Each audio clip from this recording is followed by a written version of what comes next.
আল্লাহকে যদি ভয় করে কোনো ব্যক্তি চলে, আল্লাহ রব্বুল আলামিন সুন্দর করে জানিয়ে দিচ্ছেন প্রথম নাম্বার পুরস্কারটা হবে এমন।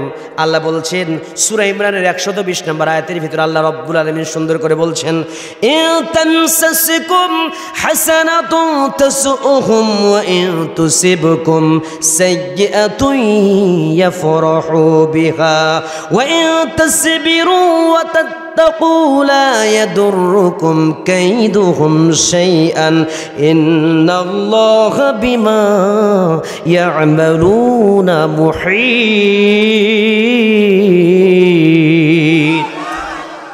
আল্লাহ রাব্বুল আলামিন জানিয়ে দিলেন, আল্লাহকে ভয় করে যদি কোনো আল্লাহর গোলাম চলে, ইন তামসাসকুম হাসানাতুন, তাহলে সেই সিচুয়েশনে আল্লাহ রাব্বুল আলামিন ওই ব্যক্তিকে কি করবেন?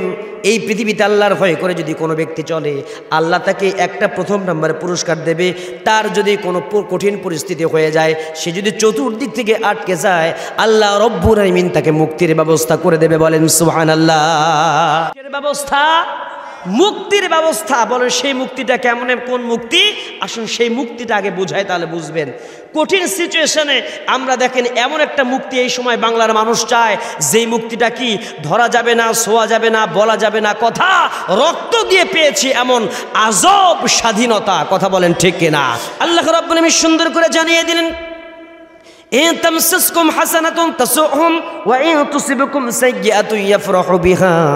আল্লাহ রাব্বুল আলামিন সুন্দর করে বলছেন, যদি সময়টা হয় এমন, যদি কোনো ব্যক্তি দেখে এরকম সিচুয়েশন, আলেম ওলামা যখন ভালো অবস্থায় থাকে, মুসলমানরা যখন ভালো থাকে, তখন কাফের বেঈমানের অন্তরের ভিতরে সহ্য হয় না। তারা মনে মনে আমাদের খারাপ কিছু কামনা করে, আর মনে মনে তারা বলে, মনে বড় জ্বালা রে এই পাঞ্জাবিওয়ালা। এরকম সিচুয়েশন আছে না নাই?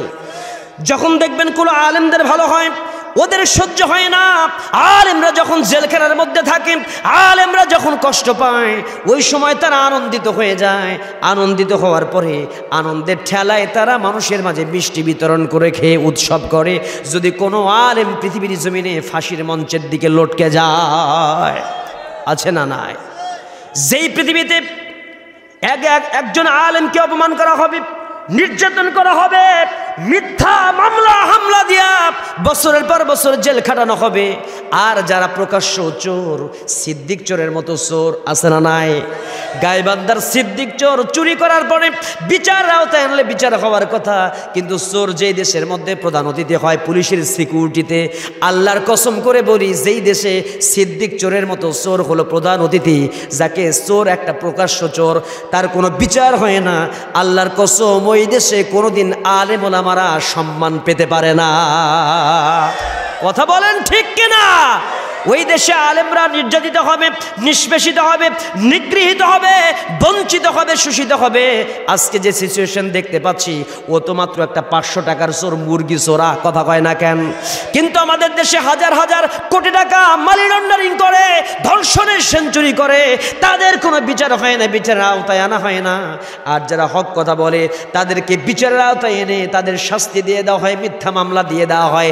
যেই দেশে পরিমণি যখন জেলখানার মধ্যে যায়, মদিয়াবা ফেন্সি উল্টা পাল্টা কাজ করার কারণে, ওই সময় জেলখানা থেকে বের হওয়ার পরে পরিমণির হাতের মধ্যে মেহেদি লাগানো থাকে, হ্যালো হাই বাই বাই গাড়ির ভিতরে দিয়ে দেয়, যেন সে জেলখানায় থাকে নাই, সে যেন জেলখানা না, ওইটা যেন সে বাসর ঘর থেকে বের হয়ে আসলো।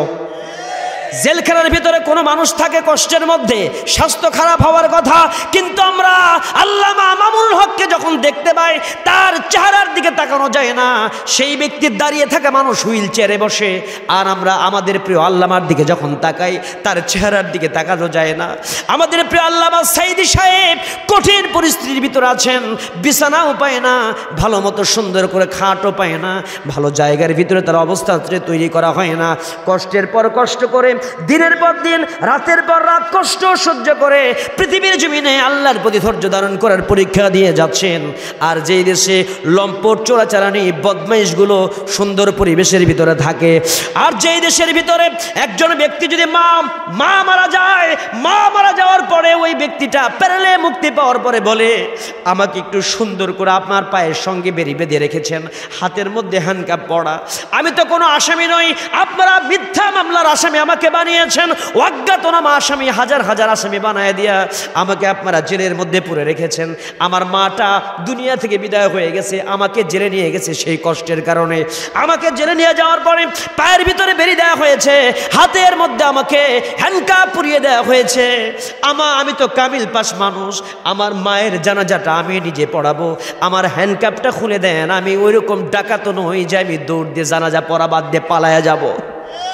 কিন্তু তারপরে তার ডান্ডা বেরি খুলে দেওয়া হয় নাই, তারপরে তার হাতের বাঁধন খুলে দেওয়া হয় নাই, হাতে হ্যান্ডকাপ পায়ে ডান্ডা বেরি পরিয়ে যেই দেশের ভিতরে মানুষ জানাজা নামাজ পড়ায়, আর যেই দেশের ভিতরে একজন নায়িকা যে একজন গায়িকা উল্টাপাল্টা অবৈধ কাজ করার পরে প্রিয়াসার মতো যারা আছে, এই দেশে কত রকমের কত মহিলা আছে যারা রাত্রিতে মহিলাদেরকে প্রস্টিটিউশনে, ধর্ষণ প্রস্টিটিউশনের মধ্যে যারা নারীদেরকে মন্ত্রী এমপিদের কাছে বিলি করে বেড়ায়, রাত্রিবেলায় রাত্রিবেলায় কম্বল গরম করার জন্য নারীদেরকে পাঠিয়ে দেয়।